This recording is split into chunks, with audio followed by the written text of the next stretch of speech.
So we're going to find out more about this particular parenting or educating style by connecting with Good Enough Parents co-founder Damar Wijayanti. Good morning, Damar. Thank you for joining us today. Good morning. Hi, Paul. Hi, guys. How are Hi. you? Great, thank you. So, Damar, can you tell us what is Montessori and how does it differ from other methods of learning? Okay, so the Montessori approach emphasizes the existence of three interrelated pillars in the child's growth and development process, Mhm. namely the child himself, the adult to assist him, and the environment around the child.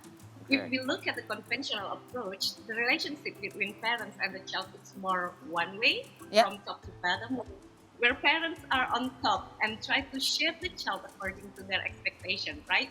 Yep. But Montessori believes that children are born with their own potential, and our task here as adults is not to form our child as we like, but to assist them to form themselves according to their natural law of development. So what we do here with Montessori approach is more about observing our child, finding out what they need from their environment to build their whole self and Mhm. prepare the environment to meet the child's developmental needs. Okay. I was just mentioning before, it's one of the most popularly talked about style of raising children these days. And I've been bombarded with sample videos on social media. And I found it very, very interesting because from what I see on social media is the parents set up the environment of the children in such a way that they learn to become curious and try to become independent.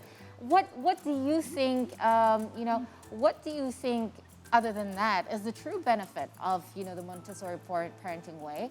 And most importantly, because my baby is 6 months old now, when is the right time for the kids to start learning this particular method? Because I still have to have time to prepare myself in her environment, right? Right, right. Yeah, I think Montessori children have more chances to be who they really are because they have the support that is more in line with their unique growth and developmental needs. So Mhm. that these children can grow and develop into the person they meant to be, not what we want them to be, but what they meant to be. And basically, the Montessori philosophy itself can be used to assist children from birth to adolescence. So, yes, okay, you can start from the very first day of your child's life, for example, by observing and finding out your baby's needs when he or she is crying Yep. and being responsive to that cry. It is considered a Montessori approach. Mm. Or maybe you can give your baby the stimulation that he or she needs to develop his senses, also considered as Montessori activity. So, just out of curiosity, when you're observing, right, the uniqueness or unique characters of your children, what are the signs that you have to look out for? Okay, but first you have to learn about their natural law Yes, of development. that's right. For example, when your baby is in the age of 9 months, maybe he or she will throw away their toys and they need you to pick them up and then throw again and you pick them up again and see throw it again over and over and over. When you don't know that this is their natural law of development, you will uh, separate the child from the toy, right? But when you know that Oh. this is the part of the cognitive development from for a baby, that the age is the 9 months old, you will respond that activity over and over again. What would be the Oh. proper response then, Damar, in that case? You can pick up the toys and give it to him, and you can we call it the serve and return interaction. So Mm. you can say that, oh, you want to throw the ball? You want to throw the ball? Here's the ball. Oh, Oh, you it's want to Ah. like, throw the yeah, ball? This is the doll. it's like So training a when puppy. we It so when we do this serve and return interaction, the child will develop more vocabulary, more Mm. more action, Right. etc. So yeah, this is something that I was advised upon. The reason I asked is because it sounds very familiar. My son is 2 years old. He has had a delayed growth when it comes to responsiveness and due to the pandemic. And after several sessions with an actual psychologist, they actually told me everything I was doing was opposite. I would do what you said. If he threw something off his table, I figured, oh, you don't want to play with it, so I would put it away. And they're saying, no, that's completely wrong. You're actually supposed to just let them make a mess, let them do what they want with it, but don't take it away from them, because that's part of their development as well. Now, how, as parents, I mean, without me speaking to a psychologist, how would I have known about this? How difficult is it to learn the Montessori way? Because a lot of it seems to be kind of conflicting with our natural instinct to react a certain way. So how do we start learning in order to implement this in our day-to-day Change lives? your algorithm on Instagram. Yeah, good point. Okay, okay. Right now there are a lot of classes for parents who wants to learn about the Montessori philosophy, and it's not really that hard to understand the philosophy itself. But what is really hard is about turn that understanding into action, and we need to be really consistent in doing that to turn our parenting knowledge into parenting skills. But I'll say, don't worry about that, because when you really understand Montessori, you will realize that it is actually really close to our daily life. For example, asking our child to help in the kitchen, preparing simple breakfast or his own snack is considered Montessori activity that can help our child to thrive in all areas of development. So, Damar, I really want to ask about, I've been seeing also a lot of videos, and I've read a couple of books, and because I've gone through a couple of, pedagogy courses, so one of the things that was taught to me was you have to be okay with chaos.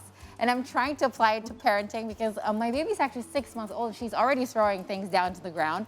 And I had to remind myself that that's okay, because sometimes you get really upset.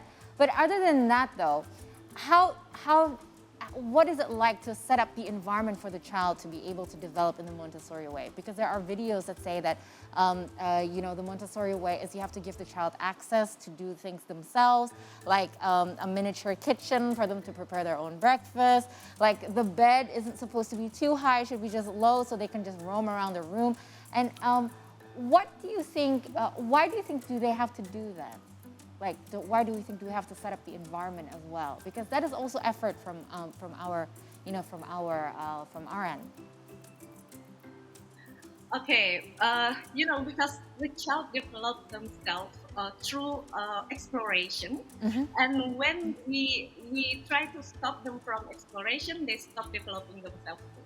So the goal of the prepared environment is to make the children have the freedom to explore, and then they have the chance to develop themselves from their environment. So the first thing that we need to make sure from the environment is that our environment is safe enough for the child to explore it independently, so that the child can thrive in their prepared environment. Okay, so you mentioned one of the challenges, or I guess the biggest challenge, is not learning about Montessori parenting, but implementing it or executing it in our day-to-day lives. What other challenges can one face while trying to adjust to this Montessori parenting way? Well, I would say the part when we have to really trust our child is really a challenge, because as a human being, it is our natural tendencies to have a desire for control, right? We want to be always in control for everything. But the truth is, our child is not something that we can always control.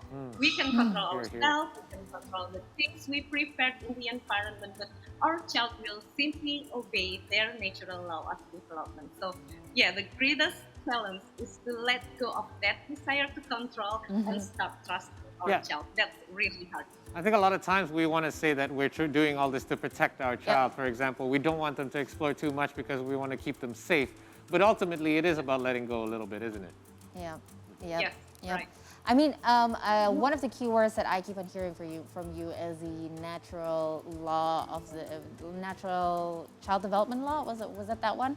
And you keep on Natural law of development. That's right, natural law of development. And I'm a little bit more curious about that. And I know that you at Good Enough Parenting, you have your own programs. Could you talk about your programs that you have at GEP? Okay, so Good Enough Parents is an online learning platform for parents. In this platform, we provide parenting class that is designed to meet parents' needs and a unique style of learning, where parents can access the class whenever they have the time. We built this platform because as a parent ourselves, we found out that it is really challenging to find time to learn because most parents only have time for themselves when their child falls asleep, right? And at the time, there are no parenting class available. That's why we create parenting classes that can be accessed for 24 hours a day, so parents can learn at a time that is most convenient for them, at a pace that suits them the most, with online guiding from our facilitator.